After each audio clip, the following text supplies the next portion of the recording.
In this video, I'll be showing you how to set up email account on laptop. But anyways, getting into it, it's very simple to go ahead and do this.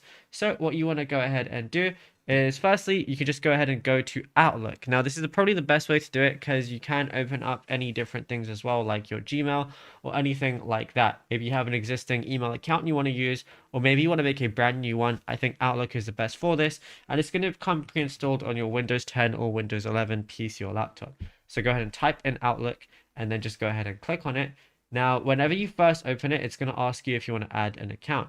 So I'm just going to go ahead and press this. And then you can, as you can see, there's a bunch of different ones you can do. So I can select an email address or enter one, or I can create an Outlook email account, like a brand new one if I want to go ahead and do that instead. So for example, if I wanted to go ahead and do that, it's just going to run me through the setup. I can choose my own @ and everything. And this is the best way to do it, and then I'll be able to use it and use as many emails as I want. Now if you found this video helpful, be sure to drop a like and subscribe.